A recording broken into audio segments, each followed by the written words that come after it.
Você está ouvindo LCA Cast, o seu podcast oficial de direito.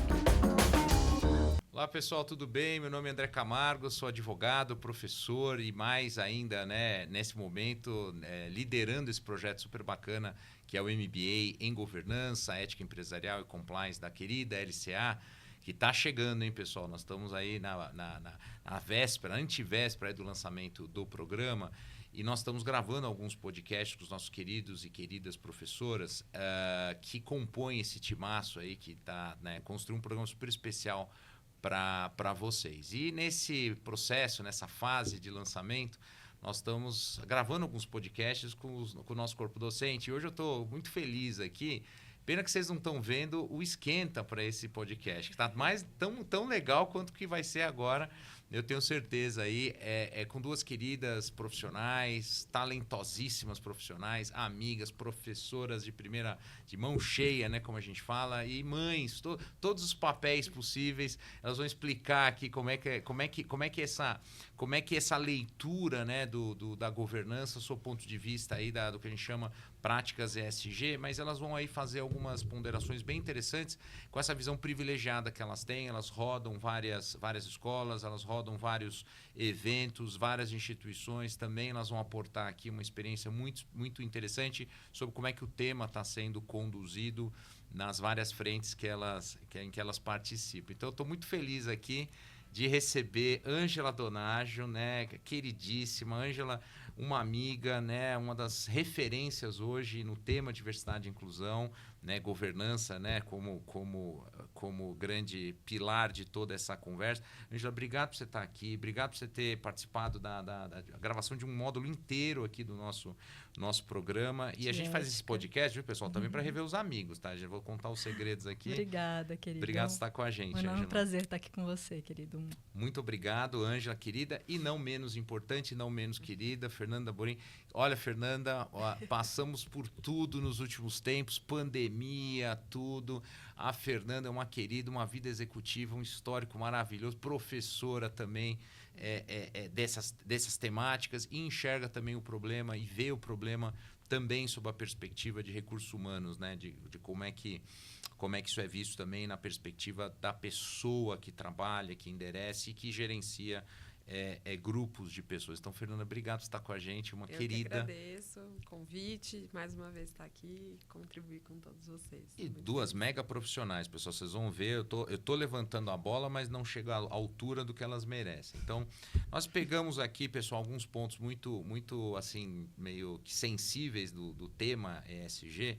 E eu queria, né, vou começar aqui com a Fernanda, depois nós vamos fazer aqui variar um pouquinho a sequência. É uma pergunta igual para as duas, mas se a Fernanda puder dar um pouquinho do que você pensa sobre esse processo de normatização dos temas da pauta ESG, seja sob o ponto de vista regulatório, seja sob o ponto de vista das organizações. Como é que você está enxergando esse processo, agora que a gente já tem alguns anos, né, de observação sobre isso? Então, se puder começar você, e aí você passa a peteca, a bola, passa a fala aqui para a Ângela, eu te agradeço.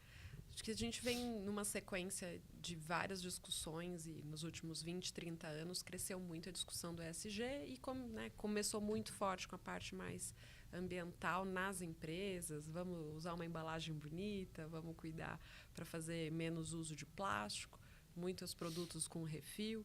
Mas a parte de governança demorou um pouco mais para entrar. Algumas empresas mais atentas, que são, né, até hoje muito famosas por isso. Acho que eu tive o privilégio de trabalhar em duas que foram referência na Natura, no Banco Real. Né, o Fábio Barbosa, que era líder na época, continua hoje sendo referência e hoje está no Grupo Natura. Então, acho que eu tive o privilégio de, né, nesses 20 anos de carreira, ter atuado em duas empresas que já discutiam a temática como um todo. Quando a gente olha para as questões regulatórias vinculadas a isso, acho que a gente tem um lado de... No meio ambiente, acho que ainda estamos bem capenga. Acho que tem um lado aí que ainda pode melhorar. A gente vê algumas legislações, mas com pouca efetividade.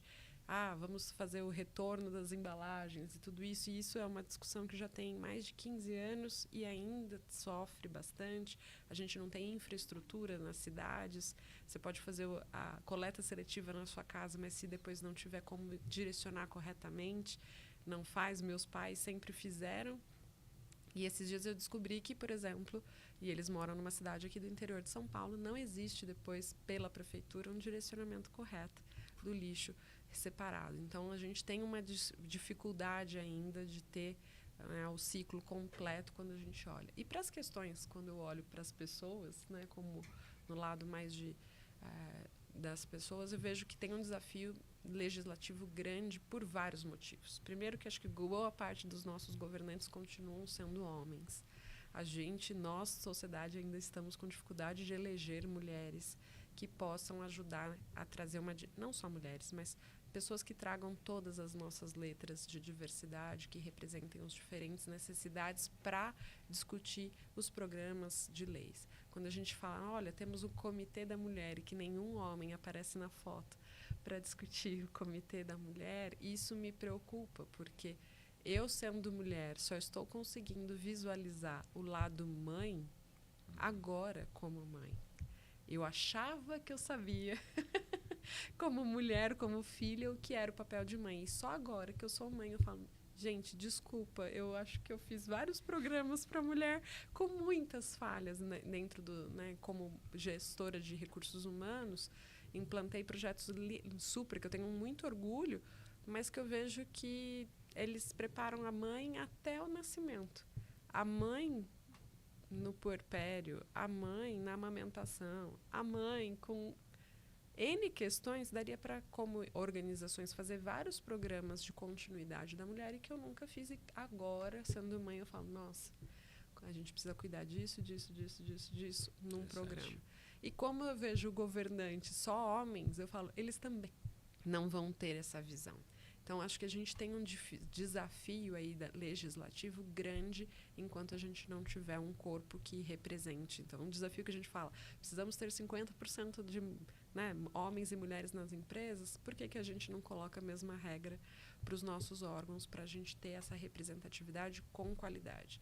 E o outro desafio que eu vejo é alguns projetos de leis que vêm aí desde 2019, 20, que eu acabei lendo e vendo, ou recebendo como... Você pode dar sua opinião, ou a opinião da sua empresa como parte que vai ser impactada, também me preocupa quando eu vejo um projeto de lei para discutir licença menstruação, licença algumas coisas que vão aumentar o desafio da mulher ser empregada, né? Porque se eu falo que ela pode, durante o seu ciclo menstrual, se ausentar ao trabalho, eu estou trazendo questões que vão fazer com que mais pessoas questionem se essa força de trabalho ela vai trazer o que outras trazem.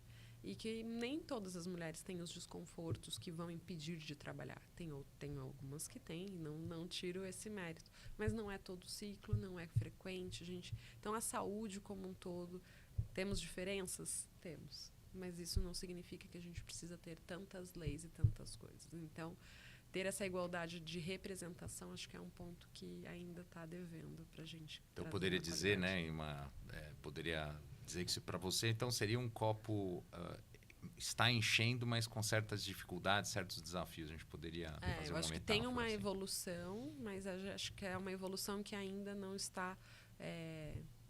quando a gente fala igualdade, equidade e inclusão, a gente está buscando a inclusão, mas ainda não está buscando. A gente ainda está longe da equidade. Acho que esse é um ponto. Vamos ver se a Ângela concorda com isso, né? Claro. Porque o desafio, pelo jeito, não é pequeno, né, Ângela? Você tem essa mesma visão de que saímos do zero, mas ainda temos muitas dificuldades? Tenho uma visão semelhante em diversos aspectos.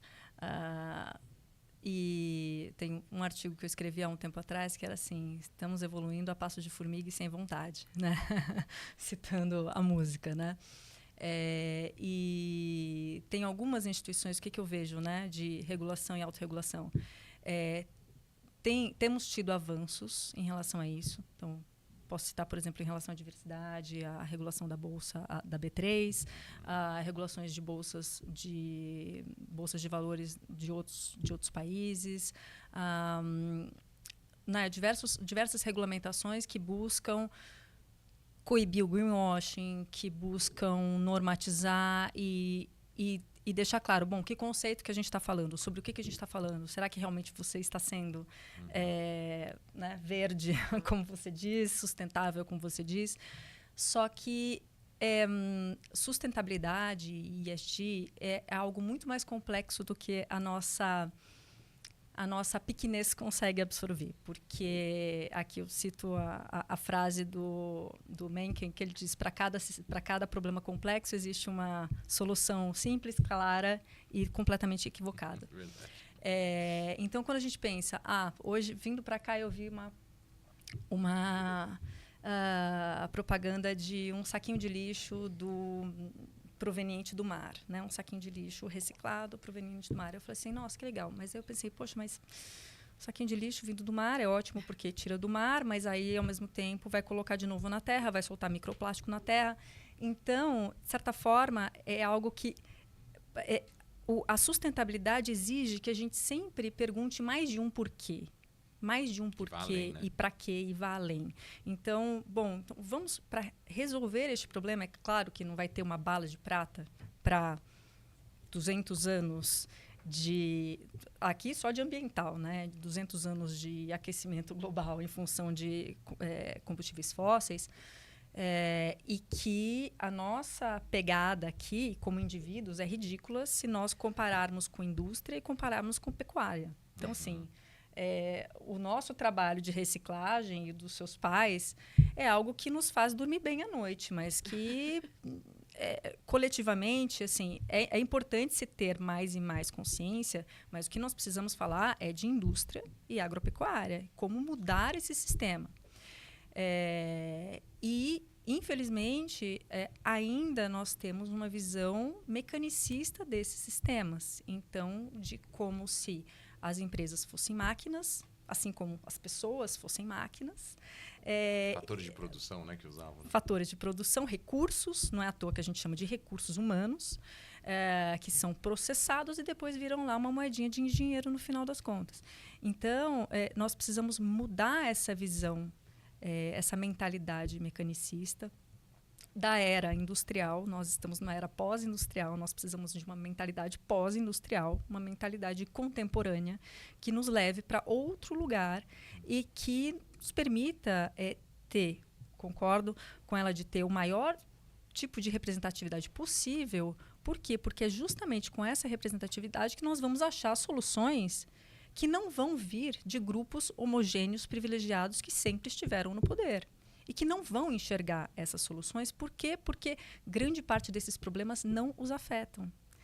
Não é à toa que um grande investidor, trabalhava num grande banco de investimento em Miami, se não me engano, 3, 4 anos atrás, falou publicamente, se o nível do mar aumentar em Miami, poxa, a gente constrói um muro e está tudo certo. Não, mas a Indonésia vai ficar metade da Indonésia para baixo, você vai gerar milhões e milhões de refugiados em pouquíssimo tempo. Então, nós estamos falando de crises ambientais, crises sociais e crises de governança que estão intrincadas, elas são transversais. E a nossa concepção de mundo, ela ainda é em caixinhas. Em geral, as empresas e os reguladores veem esses problemas em caixinhas. E não é em caixinha que nós vamos solucioná-los. É de forma integral e sistêmica. Por quê? Porque um problema que está no ambiental, ele gera um problema social. E ele gera um problema de governança e isso se retroalimenta. Então, é por isso que nós precisamos de abordagens sistêmicas para poder resolver esses problemas com uma outra mentalidade, para conseguir uma solução efetiva e não só passar um paninho aqui, enxugar um gelo que depois já vai já vai derreter de novo. Essa metáfora que você usou de enxugar gelo, porque na narrativa das duas dá para perceber que existe um descasamento temporal, né? A velocidade que a gente tem para solucionar o problema está muito mais lenta do que a velocidade que os problemas estão se tornando mais complexos, né? Então há um descasamento também, é urgente, o assunto é urgente, é para ontem. É de emergência climática e social. Né? E social. E a Ângela trouxe esse fato de Miami e um documentário que eu assisti faz pouco tempo e estava com os alunos discutindo, que é o Seremos Nós. E é um documentário que quem quiser assistir está gratuito no YouTube, então é fácil de encontrar. E ele traz, e quem conduz o documentário é o Leonardo DiCaprio. E um dos exemplos que ele traz, Angela, é exatamente de Miami, o prefeito de Miami mostrando a elevação que ele está fazendo das cidades, das ruas, por conta da invasão, em alguns períodos do ano, do mar já na cidade. Já está observando então, isso. ele já está, né, eles já estão com as obras, não lembro quantos milhões investidos para elevar o nível das ruas. Então, já está acontecendo isso em Miami. E que é uma obra, que é um projeto para durar até 40 anos. E aí o Leonardo DiCaprio pergunta, e depois? Ele fala, isso vai ser para outros governos, eu não sei o que vai acontecer. E em contrapartida, então fazendo os opostos, ele mostra como que está a Índia, as discussões na Índia do impacto que está acontecendo, e traz como um exemplo positivo, então mostra vários desafios, e mostra como alguns países nórdicos, e a gente no aquecimento estava falando um pouco disso, que alguns países nórdicos tiveram algumas revoluções no sistema de energia, mostrando o quanto que as populações, indivíduos, grupos de bairros começaram a movimentar para ter energia limpa, né? Não solar, estou falando solar, mas não é só solar. Energias limpas, construíram, investiram nos seus bairros, fizeram pressão nas prefeituras, as prefeituras fizeram mudança, a prefeitura começou a fazer pressão nos estados, que virou país. Tem 3 países no mundo que já produzem 100% de energia limpa. E o movimento, os 3 começaram de movimentos individuais. Então, esse que a Ângela trouxe é um desafio de como nós, indivíduos, assumimos essa responsabilidade e fazemos pressão nas empresas, nos E uma gera governos, sobre o outro. E um vai fazendo. Então, acho que o esforço tem que ser nós como indivíduos, mas nós como profissionais. Então, eu casaria, acho que a fala da Ângela completaria com isso, que é um desafio dos 2 papéis que a gente normalmente faz. Né? Não, e se eu puder pegar aqui. Por favor. Quando eu mencionei aquela questão de reciclagem, né, individual, não quer dizer que nós não tenhamos poder como indivíduos. Quer dizer que, individualmente, o impacto é baixo. É muito baixo, mas se nós conseguirmos juntar coletivos com um propósito muito claro, hoje nós temos o potencial muito maior de impacto do que nós teríamos há 15 anos atrás, muito, muito, muito, por conta da tecnologia. Então, hoje nós conseguimos organizar coletivos de pessoas de todo mundo, por exemplo, para criar softwares abertos, para criar soluções que sejam cooperativas e tudo mais, justamente por conta dessa cooperação. E a gente consegue replicar isso em outros lugares. Então, eu acho que é muito importante ressaltar isso, o poder dos coletivos, o poder dos grupos de influenciar a própria política, os próprios sistemas, o próprio status quo para mudar. Né? Então, um indivíduo, a gente sempre acha que não tem, mas um indivíduo que tenha um propósito, consiga agregar outros indivíduos que tenham aquele mesmo propósito, tem. E aí entra a governança para ajudar, para potencializar as individualidades. Né? Porque esses indivíduos, estando no poder de empresas, eles conseguem fazer verdadeiras revoluções culturais, por meio de um propósito claro, um propósito amplo e um propósito elevado. Não é só fazer dinheiro no final das contas, no final do mês, no final do trimestre. É você atingir um propósito elevado, que é atender o que a sociedade precisa, que é o motivo para qualquer empresa, né, existir. É atender uma demanda da sociedade e não simplesmente maximizar o valor do acionista.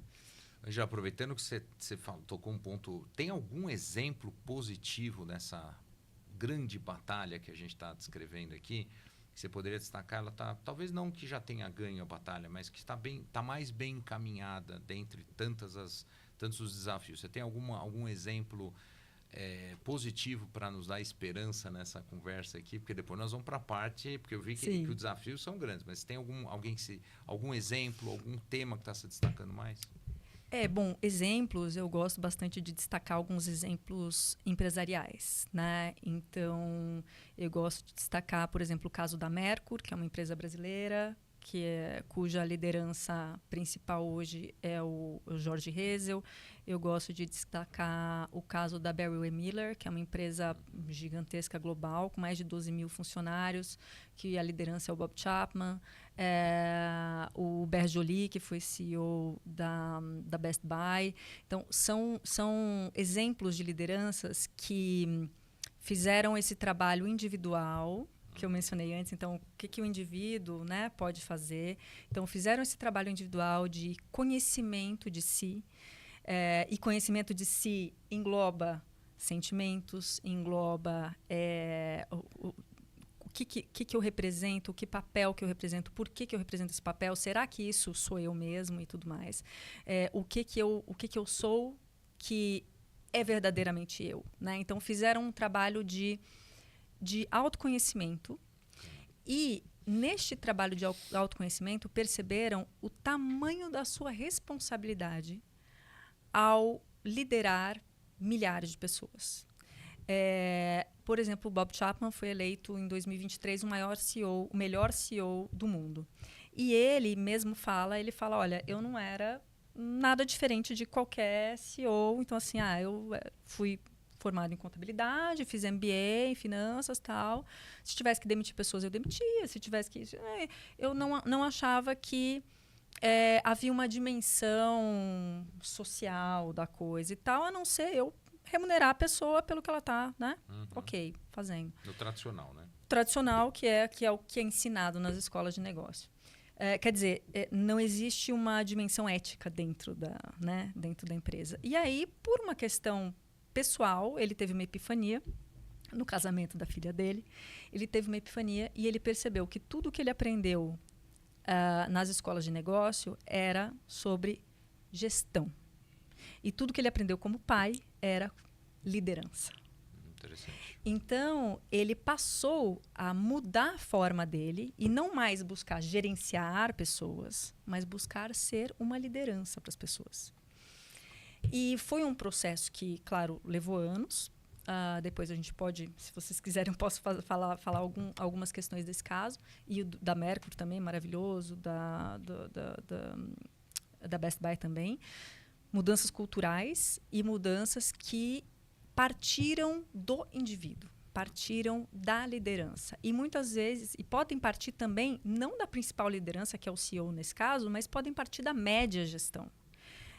Por quê? Porque a pessoa é uma liderança e nós todos podemos ser lideranças e somos para todas as pessoas que estão ao nosso redor. Não precisa ter uma posição. Não precisa ter uma posição hierárquica de liderança. Porque você pode exercer, e nós exercemos aqui, liderança entre nós. Porque cada um de nós pode mudar o nosso entorno. Um gestor, ele não acredita que ele pode mudar o entorno. Um gestor, ele se acostuma com o entorno e passa a mastering, né? Ele passa a se molda, a ficar bom, também, né? Ele se molda ao entorno para ficar bom, para aparecer para os outros. Uma liderança, ela quer modificar o entorno, ela não aceita esse entorno e quer fazer diferente. E com Bob Chapman, depois de vários anos dessa transformação, olha só o impacto que aconteceu. Eles passaram pela crise de 2008, fizeram várias mudanças, não demitiram ninguém. Falaram, não vamos demitir ninguém, vamos tirar um mês de licença não remunerada, e aí esse mês você decide se você pode, esse mês eu decido se eu posso, a gente se reveza. Quer dizer, há uma cocriação, há uma autonomia das pessoas. Então, há uma crença no indivíduo saber que ele pode escolher para ele e que está todo mundo no mesmo barco, não que eu tenho um probleminha, eu corto todo mundo e tudo bem, e depois eu contrato de novo.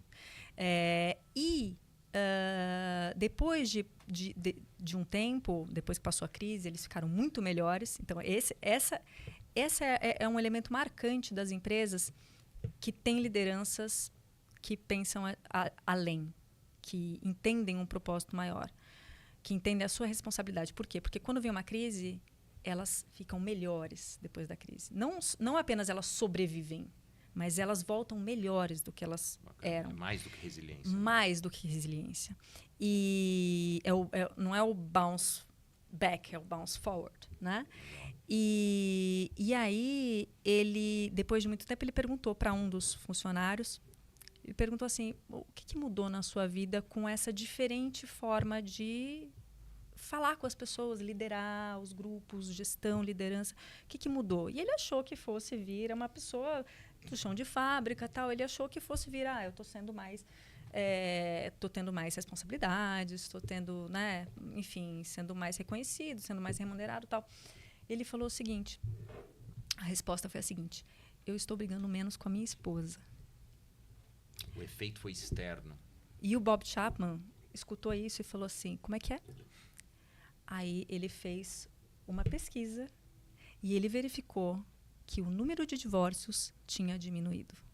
Caramba, interessante. Aí a gente tem uma dimensão do que é o social de verdade, do que é o impacto de uma liderança de verdade, que faz com que as pessoas dentro das suas empresas se sintam acolhidas, escutadas, respeitadas.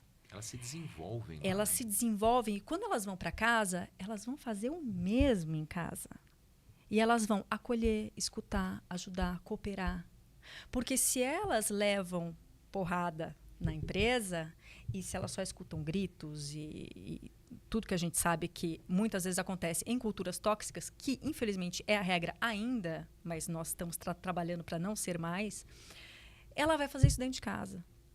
Replica, né? E nós replicamos isso. E isso acontece também com chimpanzés. Quando você tem um chimpanzé que bate o maior que bate no menor, o menor bate no menor, o menor bate na fêmea e a fêmea bate no bebê. Então, é o que a gente chama de transferência da violência. Se nós conseguirmos mudar dentro, não precisa ser a empresa inteira, dentro da minha equipe. Se eu conseguir fazer um filtro, fazer com que a minha equipe tenha segurança psicológica, se sinta acolhida, se sinta escutada, eu vou mudar todo o ambiente, o ecossistema dessa pessoa. Então, é uma outra perspectiva de responsabilidade em relação ao outro. Porque eu sei que se o outro estiver bem, eu vou estar bem também. Automaticamente você estará, né? Exato. Então, é aquele conceito do Ubuntu, né? Eu sou, você só é porque eu sou. E vice-versa. Então, é um conceito também sistêmico de que eu não vou fazer isso porque vai ser legal, porque eu vou estar no Easy, porque eu tenho um indicador tal e eu vou ganhar mais. Ótimo, que bom que o custo de capital vai diminuir. Excelente, você vai poder fazer mais coisa. Mas quem faz tem que fazer porque acredita. Independentemente dos reconhecimentos, medalhas Independentemente. E outras coisas, né? Porque se fizer por conta disso, não vai funcionar. Se fizer por conta do índice, não vai funcionar. Se fizer por conta do certificado, não vai funcionar. Porque não vai ser de verdade. As pessoas precisam dessa transformação individual para se tornarem lideranças de verdade. Então, vou querer ouvir a Fernanda também, mas assim, o que você está nos dizendo é que quando a gente pergunta de bons exemplos, te remete a boas lideranças, né?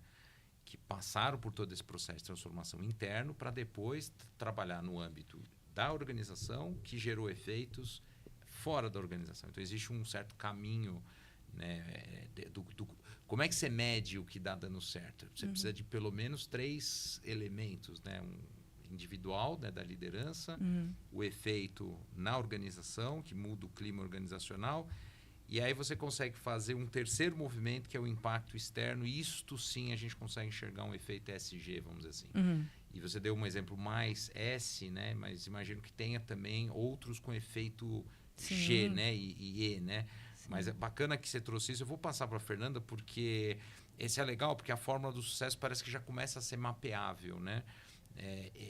Fernanda, eu vou adaptar um pouco a pergunta. Claro, você pode falar muito sobre o que a Ângela falou, mas e o papel da regra, da autorregulação? Ajuda isso ou atrapalha? Porque ela em nenhum momento falou de regra, em nenhum momento falou de Estado. Ela meio que colocou tudo no colo de uma liderança que se destacou. Você compartilha isso, os bons exemplos, tem algum componente adicional? Como é que você enxerga o lado positivo desse movimento? Acho que o lado positivo, como um todo, a Ângela trouxe muitos exemplos que são maravilhosos e traz o quanto que o indivíduo vai ajudar a fazer. A regra é quando a gente começa a enxergar modelos como esse, fala, cara, esse é o caminho e eu começo a ter alguma regulação. Né, ou leis, ou empresas, ou a B3, né, ou os órgãos que ajudam no sistema né, social nosso de empresas a criar, são regras que vão apoiando para que esses exemplos sejam seguidos, algumas vezes porque os títulos vão contar mais para ganhar, para ter mais lucro, mas outras pessoas começam a enxergar, acho que as vantagens e o crescimento.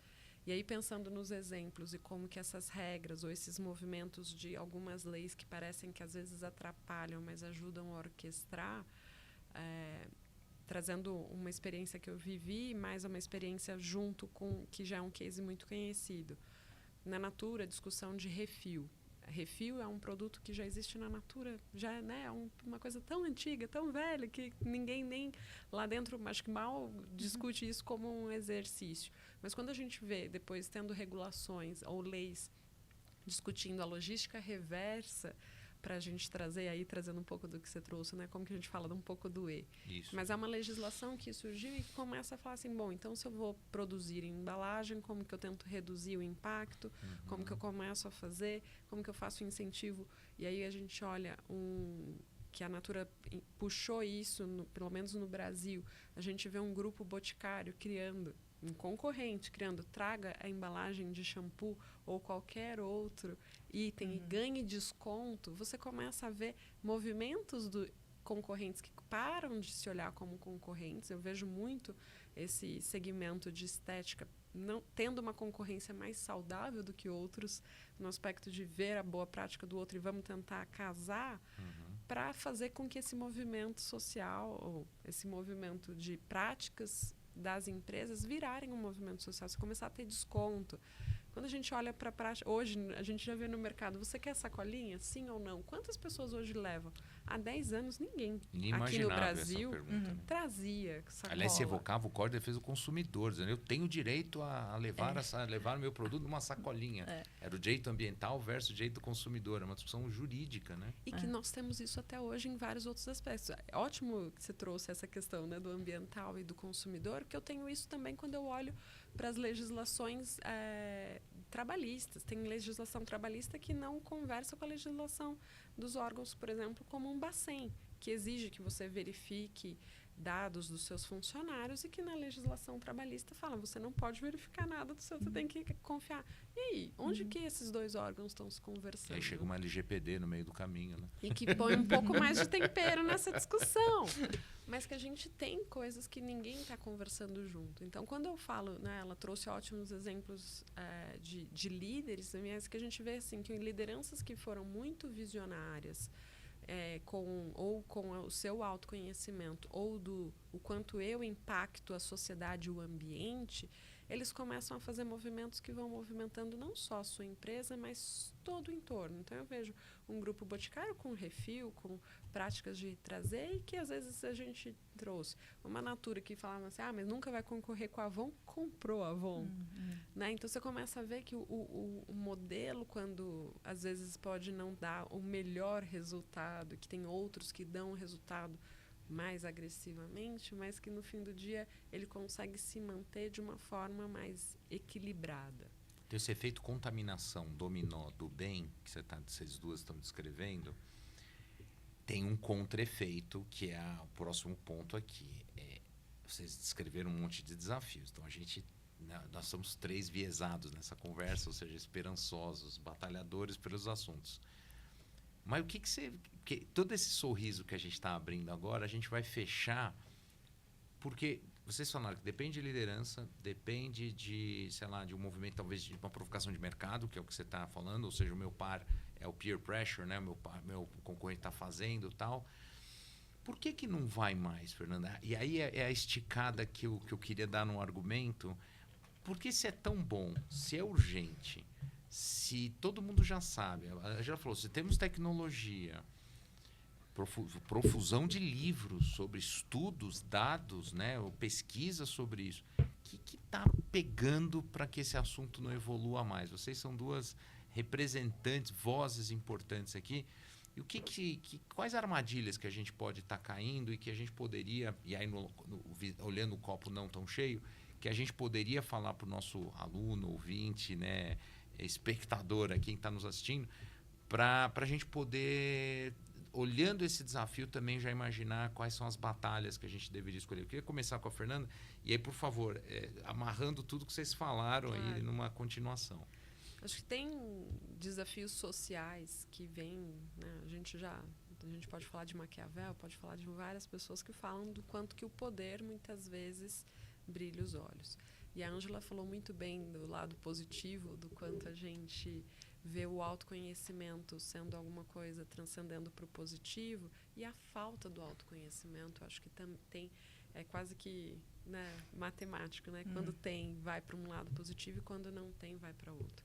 Nós vivemos também numa sociedade que tem outros desafios. Ao mesmo tempo que tem uma grande parte da sociedade buscando autoconhecimento, regulação, saúde psicológica, a gente tem isso do indivíduo e das organizações buscando isso, a gente também tem um alto índice do crescimento do uso de tecnologias antes da hora. Então, a gente vê uma geração chegando agora no mercado de trabalho que teve acesso à tecnologia desde o seu nascimento, e tendo impactos de concentração, de leitura, de retenção, de aprendizado, e uma sociedade em que a gente vê o estudo que saiu essa semana dos Estados Unidos, que chega a ter mais de 25% dos americanos declarando que não têm amigos e que têm acesso a redes sociais.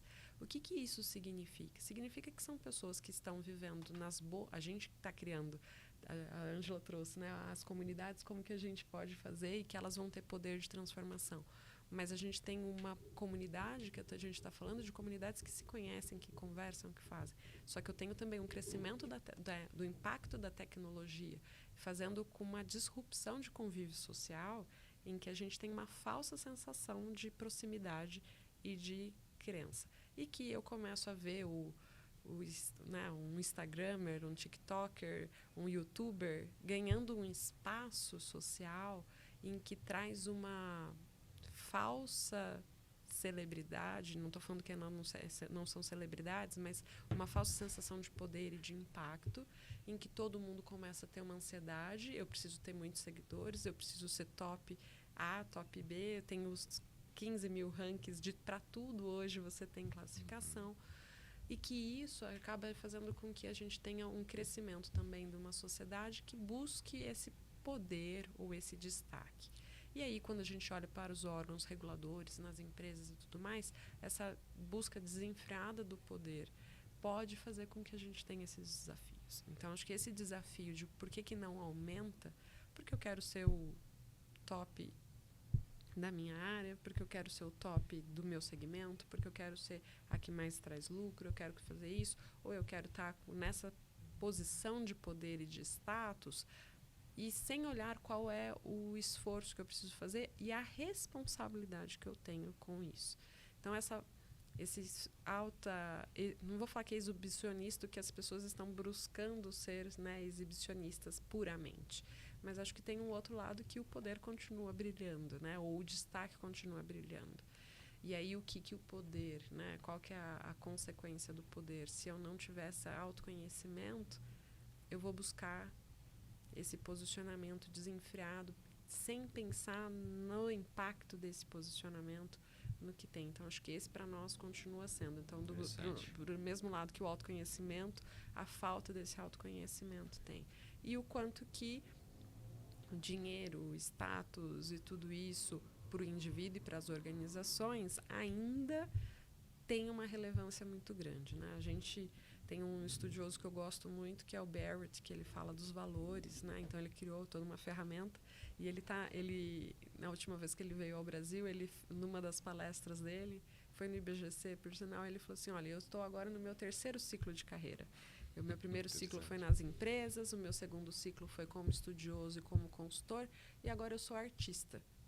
E ele está buscando trabalhar com arte. E ele fala assim, mas eu consegui uma coisa que poucas pessoas tiveram.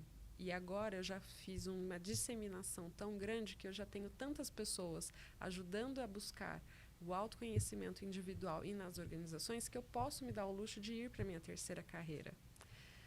E ele fala, mas eu sei que o desafio é grande. E aí eu acho que agora, pela arte, eu posso também influenciar nas pessoas. Então, esse desafio de fazer essa autoconsciência é maior. E o que o Barrett traz? Por que eu gosto dele, né, da metodologia dele? Ele fala das empresas de valor, ele fala dos valores, o quanto que é a importância e o valor, mas que nada tem de empresas com valores se não tiver indivíduos com valores. E ele baseia o estudo dele, o começo é com o Schein, que é um super estudioso de cultura, mas ele também traz Maslow, e ele cria a pirâmide de valores falando de tudo isso. E ele mostra o quanto que os valores que são, né, os valores mais altos, como a Ângela falou, né, que olham para a sociedade, para tudo, é uma parte das pessoas que tem. E que se você tiver só valores assim, você não vai para o mundo prático. Então, a importância de ter valores equilibrados, e aí pensem um pouco na pirâmide de Maslow, que também olhem para a base, né? Que olhem para as coisas mundanas. Não dá as necessidades as humanas. necessidades humanas. Então, o nosso desafio, acho que é isso, como que a gente tem. E aí eu gosto de trazer um pouco do Schein, do Hofstadter, que foi Hofstede que trouxe muito dessa mistura, né? Como que eu olho os valores individuais, organizacionais, mas nacionais. Se a gente não casar, se a gente não discutir essa tríade do indivíduo, empresa e sociedade, dificilmente a gente vai conseguir. E a gente ainda tem pouco disso, né? A gente, infelizmente, acho que está vivendo uma era bem dos extremos, né? De ou eu sou verde ou eu sou vermelho, ou eu sou branco ou eu sou preto. Então, é branco e preto de cores mesmo, né? Para não entrar nas discussões tão drásticas que a gente tem vivido. Acho que esse é o copo meio vazio que a gente tem vivido. Da gente pouco estar com uma escuta realmente aberta para escutar o outro, escutar às vezes até a nossa voz, mesmo a nossa voz interna, né? E os valores individuais, coletivos, sem ter numa discussão. Então, acho que esse vai ser o impacto. Enfim, abri bastante a Não, você abriu e eu fiquei resposta. desenhando aqui, quem estava vendo a câmera aqui, porque olha que legal, e aí eu jogo para a Ângela, porque que você está me dizendo que talvez pelo menos o que eu estou entendendo aqui, que a gente tem um desafio que tem, talvez, indivíduo e coletivo, né? Como é que a gente sai, né, dessa visão individualista para uma visão do todo. Mas, às vezes, né, a questão do poder e da necessidade, né? Mesmo quem tem poder tem necessidade. Mesmo quem não tem também tem necessidade. Então, existem algumas questões que são muito de natureza pessoal, que está faltando talvez uma catalisação melhor desse percentual pequeno que já está enxergando o desafio para levar, por isso que a liderança, Ângela, por isso que eu estou tentando trazer de novo, voltamos ao ponto da liderança, porque quem que pode catalisar isso, né? Quem que poderia, o Estado poderia assumir isso para si, né? Como em alguns casos as batalhas ele assume, outros as organizações. Mas se não tivermos uma leitura, né, de como sair... Porque tem um provérbio chinês que fala uma coisa muito interessante. Você não quer mudar nada, é só continuar fazendo a mesma coisa. Exato, Então, exato. Angela, como é que você está vendo esse desafio? Como é que a gente sai dessa aparente inércia que vocês estão descrevendo, essa dificuldade? E o relógio está correndo, né, com os assuntos. Eu lembrei das bets aqui, né? A quantidade de pessoas... Eu recebi só as últimas 2, 3 semanas...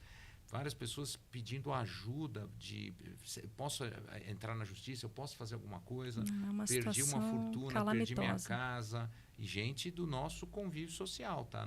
Aí não é uma questão de grau de conhecimento, é de novas vulnerabilidades. Então, se você puder falar um pouquinho disso, Angela, no ponto que a Fernanda nos deixou, né? Porque eu acho que isso talvez seja talvez umas boas contribuições que esse podcast possa trazer. Como é que a gente consegue canalizar, né, buscar esse copo enchendo um pouquinho mais rápido, porque essa urgência está crescente, né? Nesse sentido que você trouxe, né, tem o individual e tem o coletivo, tem a empresa e tem, né, o Estado. Nós não temos mais essas divisões claras. E justamente essa divisão e essa ideia de que o Estado poderia eventualmente resolver ainda está numa mentalidade mecanicista pós-industrial, pré-industrial e industrial. Mas o Estado não tem velocidade para acompanhar as nossas demandas sociais. É de outra época, é de outra era e não vai A não vai governança acompanhar. do Estado é para outra época, não é para nossa época. Não, né? não é. E a gente tem uma tendência... o Peter Drucker tem uma frase que é excelente, que ele diz assim, o problema da turbulência não é a turbulência em si, é você continuar agarrado nas práticas de ontem. Então, você não se abre para um novo que poderia, né, te dar novas soluções. Você se agarra àquilo que você já está. Então, aquele estilo de gestão agressivo, que deixa todo mundo doente, mas você sabe, mas você não conhece outro, você não quer testar outro, porque você acha que as pessoas só funcionam com base no chicote. Você não quer se conhecer porque, no fundo, você tem medo de explorar isso tudo e de encontrar as sombras que todos nós temos, né? Então, nesse sentido, não existe indivíduo sem o coletivo, não existe o eu, porque numa percepção sistêmica, você não tem um órgão que funcione sem o outro. Então, se eu tirar o coração, o pulmão não vai funcionar. Então, assim, cada um tem o seu valor, mas ele só tem o seu valor no sistema. E nós, a mesma coisa. Então, nós só temos esse valor. Não tem como eu falar de indivíduo, porque o indivíduo não existe, no final das contas. Sozinho, não existe. Então, nós só existimos em relação ao outro. E, mesmo em relação ao outro, foi ótimo que você citou o Maslow, porque tem uma releitura do Maslow, que é do Scott Barry Kaufman, do livro dele que se chama Transcend. E ele faz uma releitura que, na verdade, o Maslow nunca criou uma pirâmide, foi um administrador, um consultor que tentou organizar criou, a cabeça dele. que criou essa pirâmide, mas o Maslow nunca disse que existia uma pirâmide de necessidades. E o Scott, ele veio, inclusive, falar com a gente no nosso programa Lideranças Virtuosas, e ele mostra que, na verdade, nós podemos associar o indivíduo e as nossas necessidades com base em um veleiro. Então, você tem o casco, que é o local de segurança, então segurança financeira, segurança emocional, segurança, né? E física. Vários tipos, segurança física. Então, como é que você vai falar de propósito para uma pessoa que está sofrendo no meio do tráfico, no meio da milícia todos os dias? Então, assim, ou que não tem o mínimo de segurança alimentar. Não tem. Mas, mesmo eu, né, ou Fernanda, ou você, que temos, a gente sabe que nós temos segurança alimentar para amanhã, mas se nós não tivermos o nosso casco, se eu não me alimentar bem, por exemplo, de hoje para amanhã, ou se eu não dormir bem de hoje para amanhã, o meu casco vai estar furado. O meu grau de empatia já vai diminuir de uma noite para outra, se eu não dormir bem. Então, nossa possibilidade, capacidade de cooperar, de olhar para o futuro, de entendermos como parte, nos entendermos como parte de um sistema, depende necessariamente de nós termos um casco saudável. E aí, a partir de termos esse casco e preservarmos esse casco, porque isso é diário, não é assim, eu tenho, tá lá, já tá dado. Fiz hoje, já tá Não garantido. É isso, eu tenho que cuidar da minha alimentação, eu tenho que cuidar do o meu autocuidado, a minha autoinvestigação, né, e tudo mais. E aí, o que tem na vela? Aí, na vela, você tem outros elementos que são o amor, que são o propósito, que são a missão, que é o que você busca atingir com a sua existência. Qual que é o legado que você quer deixar? Então, as pessoas que trabalham todos os dias no casco, conseguem alçar a sua vela e falar, poxa, olha o privilégio que eu tenho de poder alçar minha vela e de poder influenciar as outras pessoas que estão ao meu redor. Porque é com isso que eu consigo influenciar. E é com isso que eu consigo falar assim, bom, eu não vou ter uma empresa que é baseada num trabalho semi-escravo, por exemplo, que usa trabalho de motoboy e tal, e que ganha uma ninharia e que expõe a vida das pessoas em risco todos os dias. Eu não vou... Deixa eu analisar o que eu estou construindo. E fazer uma análise efetivamente genuína, se eu estou fazendo bem, se eu estou fazendo mal. E a maioria das vezes, a gente está fazendo bem e mal ao mesmo tempo.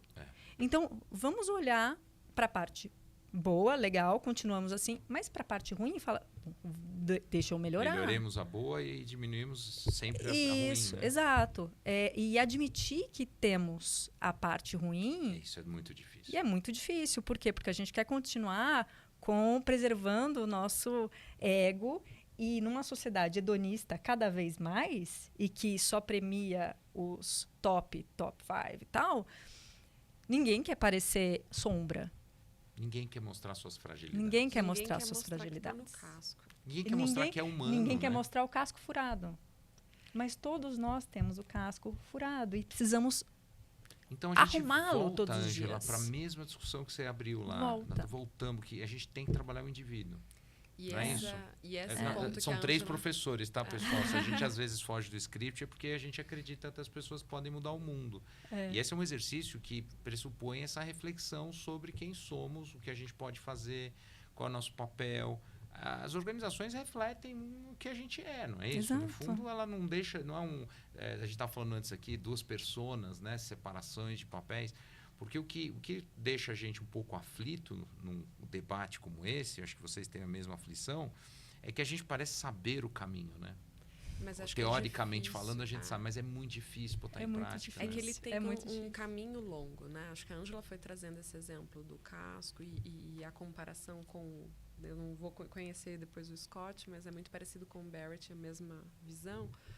Mas quando eu escutando a Ângela, eu relembrei do último projeto grande de cultura, transformação cultural, em que nós fizemos um programa, né, eu, minha equipe toda, na verdade, né, e um grupo de consultores, em que a proposta para a liderança entender o que a gente estava falando, que não era assim, você não é bom, não é que a gente está jogando fora, a gente não está tirando os valores e tudo que construiu e trouxe essa organização até aqui. Não é isso.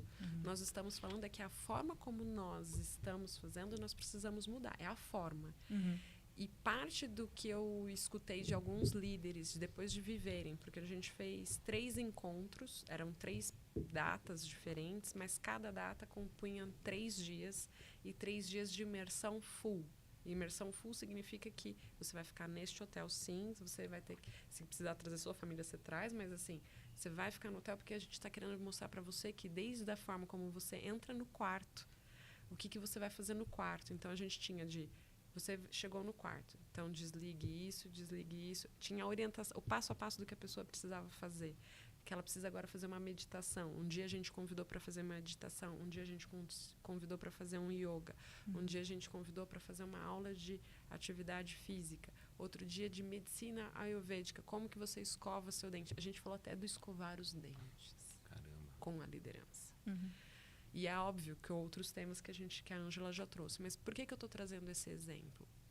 Porque o que eu escutei de alguns líderes foi de falar assim, e aí a Ângela acabou de falar, no exemplo de casar ou não, mas a minha mulher está assustada porque eu mudei, porque eu chego em casa agora, sento no sofá, ponho a mão no meu joelho e fico 5 minutos até eu poder conseguir falar com a minha família novamente.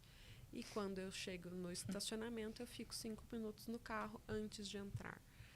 Para uma empresa do tamanho que é, com o desafio de cultura que é, eu tenho muito orgulho de ter escutado isso de uma liderança, de um programa, e sabendo que é um segmento super desafiador, uma empresa que tem um desafio e que vai levar anos para que tenha transformação. Mas o quanto que eu, como indivíduo, preciso fazer e como eu, como organização, posso tentar ajudar. A mudança só vai acontecer se o indivíduo quiser, gente. A gente também não pode ser, né? Somos professores, mas a gente sabe que por mais que a gente queira, a mudança, o aprendizado, não é o professor que ensina, é o aprendiz que aprende. E o aprendizado predispõe que eu quero aprender, né? Então, acho que esse é um desafio. E aí, como adultos, a flexibilidade mental, né? A neurociência mostra muito disso. Eu tenho que ter consciente, mas tenho um inconsciente, que é diferente, já que a gente estava no esquenta falando dos filhos, o quanto nossos filhos eles têm um grau de curiosidade maior, o quanto que eles querem fazer. A minha mãe hoje, né, falei dos meus pais, mas a minha mãe hoje é aniversário do meu filho, e ela falando assim, nossa, mas que legal, né? Ele está fazendo A, B e C. Eu falei assim, não é legal, né? Ela falou, não, filha, é que você tem paciência de deixar ele aprender no tempo dele. E isso hoje, falando aqui um pouco, é isso. A gente está com paciência de deixar o outro aprender no tempo dele. Uma criança às vezes vai levar, né? Ele descascando o ovo, ele leva quase meia hora. Tem dia que vai um pouco menos, mas eu estou dando tempo para ele aprender. E como sociedade, a gente está dando tempo para os indivíduos, só que também eu tenho que dar não só o tempo, mas eu tenho que dar o espaço. Então, é um conjunto grande. Então, acho que o copo meio vazio é um pouco disso, né? Quanto tempo que a gente tem para isso e o quanto que a gente está tendo paciência. Eu usei a expressão aflição, mas talvez não tenha sido a mais E tudo ao mesmo correta. tempo. E tudo ao mesmo tempo. O que deve priorizar? Que é aí que é a nossa última provocação, né? Nós temos 236 desafios que foram levantados aqui. Temos alguns exemplos positivos, fórmulas que estão sendo construídas de sucesso, né? Ou pelo menos o que não fazer, a gente atira da frente. O que fazer, vamos aprimorar. Vou começar com a Fernanda e aí termino com a Ângela. Se a gente tiver que escolher uma batalha, Fernanda, uma. Você tem a chance, você tem lá uma escolha, né? A lâmpada mágica, uma escolha. Qual batalha dessas que a gente está enumerando seria a mais de curto prazo na sua visão? E aí eu passo para a Ângela, para a gente ter aí só para o nosso aluno também perceber que existe uma questão, vocês, né, a gente pode fazer tudo ao mesmo tempo, mas a gente tem algumas coisas que precisam ser resolvidas com pressuposto. Você tem alguma escolha para a lâmpada? Eu acho que não sei se é uma escolha muito simples, mas é uma escolha que, de novo, somos profissionais da educação, mas eu acredito que a educação, e a educação como palavra ampla. Então, essa educação que vai desde as coisas técnicas, mas a educação emocional, social, a educação financeira, a educação familiar, e aí, familiar que eu digo, qualquer que seja a estrutura familiar que você convive, a educação social, a educação política, porque a gente está falando de uma educação que vai fomentando o outro. Então, o que eu conheço, como que eu abro para dividir, como a sociedade, as empresas, acho que tem muitas empresas fazendo projetos maravilhosos de educação corporativa, mas que essa educação corporativa já virou uma educação social que está ampliando. Então, quando a gente olha o impacto ESG, de que muitas empresas começam a levar os seus conhecimentos, o seu core, levando para o seu entorno, levando para tudo isso, acho que são caminhos positivos. E como que a gente busca isso também fora as empresas, mas também olhando para governantes, para o nosso entorno, quanto que a gente busca conhecer a escola dos filhos, a escola dos sobrinhos, quanto que a gente vê. Acabamos de viver uma pandemia que tirou das entranhas, que tirou um monte de coisa que quantos pais começaram a questionar se é o modelo de educação que tem e começaram a trazer a educação como algo tão prioritário que começou a fazer homeschooling. E a gente vê todos os nossos governantes falando, não pode. E são discussões que a gente fala, cara, mas é a educação. E a educação é mais do que as coisas formais. Não estamos falando uma educação única, exclusivamente tecnicista. É uma educação como indivíduo. Acho que, e nós, como adultos, como que a gente começa a olhar para isso ampliado, né? Nós vamos ter que aprender o resto da vida, somos long life learners. A inteligência artificial está aí mostrando para a gente que se a gente não quiser aprender, vai ter desafios. Eu fiz meu mestrado foi olhando para o impacto de robôs e automações no aprendizado. Eu falo que quase que caiu já com a inteligência artificial, e que foi um pouco antes do boom da inteligência artificial. Eu defendi a minha dissertação, mas que quase continuidade. O estudo valeria igual. E que o que eu percebi no meu estudo foi que quem tem predisposições, a curiosidade de aprender, deixa de fazer aquela atividade repetitiva que o robô conseguiu assumir e aprende uma atividade com mais valor agregado, começa a ter um ganho melhor e fazer. Então, como que a gente se predispõe a ensinar e a aprender o tempo inteiro faz com que a gente consiga evoluir como indivíduo, como profissional. Então, acho que esse seria Fernanda, você mandou bem. Olha, agora a Ângela vai ter um problemão aqui para ou discordar ou trazer uma nova visão. Mas você está falando da ressignificação do papel da educação, em todos os sentidos, né? A gente conhecer a educação de um jeito, e para que a gente possa endereçar esse assunto complexo, nós vamos ter que mudar o jeito de ver a educação. Muito legal, não? Eu falar com gente muito inteligente, muito experiente, que pensa fora da caixa, é uma delícia. E agora o desafio foi para ela. Você vê que dificuldade. Eu vou perder a amiga agora, hein? Ai, meu Mas Deus. é uma escolha só, Anja. Não pode fugir da pergunta, não. Olha, eu acredito em 2 grandes desafios. Eu total estou de acordo em relação à educação. A educação, na sua acepção da palavra, é transformadora. Se não for transformadora, não é educação, não se trata de educação. Se trata de um treinamento, que é algo técnico e que qualquer Até animal... a máquina aprende, né? A máquina aprende, qualquer animal pode aprender, um ratinho aprende, né? Então, a gente não está falando de treinamento, a gente está falando de algo transformacional.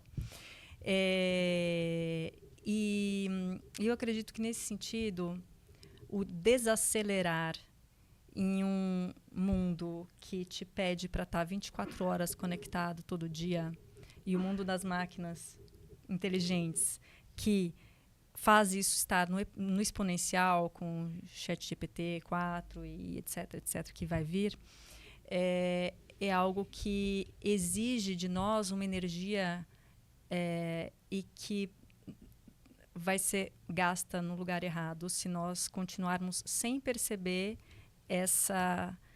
sem fazermos essa higiene, de certa forma, que o executivo que você falou. Deixa eu fazer minha higiene mental, deixa eu ficar 5 minutos aqui antes de falar com a minha esposa ou antes de falar com os meus colaboradores e tal. Deixa eu cuidar do que entra pelos meus olhos, pelos meus ouvidos. Por quê? Porque os recursos mais escassos hoje são a atenção e o tempo. Todas as redes sociais estão morrendo de vontade de ter a nossa atenção e de gastar o máximo de nosso tempo possível. Então, se nós não prestarmos atenção nisso, e aí você entrou com as questões das bets, né? Em um público que é extremamente vulnerável, que é vulnerável em todos os sentidos, e agrega isso a um vício que é ainda mais, e num vício, num dispositivo que está na sua mão e que por si só já é viciante, que foi feito para isso, quer dizer, foi desenhado na engenharia para ser viciante, é um negócio que o indivíduo para de ter controle sobre si, porque você está cheio de dopamina e de endorfina e você fica ali no automático igual um ratinho mesmo. Então, eu acho que o desafio maior é nós conseguirmos desacelerar, conseguirmos ter essa presença, sabermos que o tempo é nosso, não é do outro.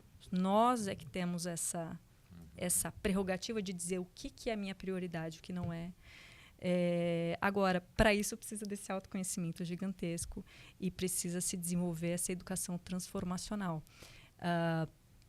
Você citou, né, essa questão de você buscar, por exemplo, até na escovação uma experiência diferente, na alimentação ayurvédica uma coisa diferente. Nós atuamos também com lideranças buscando a arte para despertar, né, outras camadas das pessoas que muitas vezes ficaram ali adormecidas, mas que em todos os primatas, grandes primatas, então nós, né, Homo sapiens, bonobos, chimpanzés, gorilas, todos, e nós temos 99% de DNA iguais aos dos chimpanzés e dos bonobos, praticamente nada de diferença. Todos eles têm uma característica em comum, que são a curiosidade, que é aquilo que você mencionou, né? Então, quando nós temos grandes problemas de, por exemplo, saúde mental já em crianças e adolescentes na escola, que elas estão tendo que tomar remédio para ir para a escola, para fazer, quer dizer, é porque a nossa mentalidade, as nossas escolas que têm uma mentalidade, que foram criadas para a era industrial, foram criadas para isso, elas estão massacrando a curiosidade das crianças e que massacram, no final das contas, um indivíduo quando ele cresce e ele já sabe que ele vai crescer, que ele tem que escolher tal faculdade, que ele tem que isso, aquilo. Quer dizer, você já tem toda a sua vida traçada. Então, quantos de nós não recebemos? Você vai fazer essa ou outra, advocacia, Exato. medicina, você não pense em outra coisa. Exato. Aqui, né? Então, você já tem toda a sua vida traçada ali e é só agora executar. Mas não, aí você mata a curiosidade e a beleza e a riqueza da diversidade humana, que é cada um poder ser quem se é. E esse é um aspecto que é a singularidade, que não existe embora nós sejamos muito parecidos com os chimpanzés e com os bonobos, um ser humano não tem como ser igual ao outro, nem que eu faça um clone. Verdade. E não é nem se eu estiver falando de um gato, o clone de um gato não vai ser igual ao original. Se eu tiver se eu tenho uma folhinha de eucalipto, é diferente da outra. Se eu tenho um floco de neve, ele é diferente do outro. Quer dizer, a singularidade é o que perpassa todos nós. Então, acho que um grande desafio é desacelerar para ver o que é cada um. Para dar tempo da gente se conhecer. Né? Para dar tempo de nós nos conhecermos. Por quê? Porque com o tempo nós vamos conseguir ser éticos. A gente vai conseguir tomar decisões éticas. A gente consegue enxergar os impactos. Exatamente. Do que tá em fazer jogo perguntas, decisão, né? fazer perguntas e buscar o melhor, um propósito que seja ético, que seja transformacional, que seja regenerativo. E é isso de verdade que nós precisamos. Porque se nós continuarmos no automático, é o que você falou, vai só se replicar o que já está aí. E o nosso objetivo é transformacional. Então... Olha, eu só não vou seguir aqui, porque nós temos um limite aqui que que já estouramos. O relógio aqui, o pessoal não está com cara feia, porque eles são super gente boa aqui, estão nos ajudando. Aliás, queria agradecer a todo o nosso time da técnica aqui, né? A gente fica falando aqui, mas tem todo o nosso grupo aqui que nos ajuda da organização dessa conversa até a finalização, né? A versão final do podcast. Mas, gente, isso aqui é uma aula, é um bate-papo, né? E, olha, eu vou falar para vocês, não gravado é tão legal quanto conviver com essas duas queridas aqui. E a gente também é suspeito, porque gostamos, né, de assuntos muito próximos, aí, de perspectivas diferentes, mas eu acho que esse papel nosso aqui de trazer essas discussões, eu queria agradecer do fundo do coração a Ângela, a Fernanda, né? Vocês viram que perspectivas bem diferentes sobre o assunto, a gente converge acho que em 2 pontos finais aqui, né? A importância da gente, né, se conhecer para poder potencializar as nossas próprias decisões, e também que a educação faz um papel transformador, né, em todos os sentidos. A pauta ESG é tão complexa,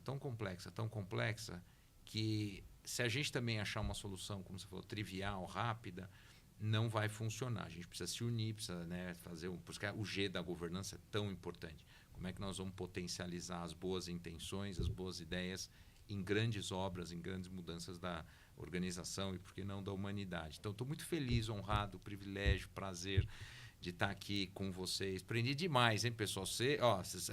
O bom é que vocês podem voltar, porque já assiste aqui de novo. Mas obrigado às duas, que a gente possa estar sempre juntos e obrigado mais uma vez por serem tão generosas e grandes, né, como pessoas, para também compartilhar essa super experiência que vocês trazem nas perspectivas de cada um. Eu queria agradecer a cada um de vocês que está aí também nos assistindo, né? Nós temos vários podcasts, vocês ouviram que este aqui eu não vou dizer o mais humano, mas é aquele que toca mais o ser humano, né, nas suas potencialidades e fraquezas e vulnerabilidades, como é que a gente pode trabalhar isso? Porque não tem como falar sobre governança ESG sem trabalhar o indivíduo, né? Ficaríamos só produzindo textos normativos, precisariam colocar pressões, né, e ambientes, né, tóxicos, e a gente acha que não sairia do lugar, reproduziria o passado. Queria de coração agradecer a todos vocês e nos vemos numa próxima, pessoal. Um abração para todo mundo.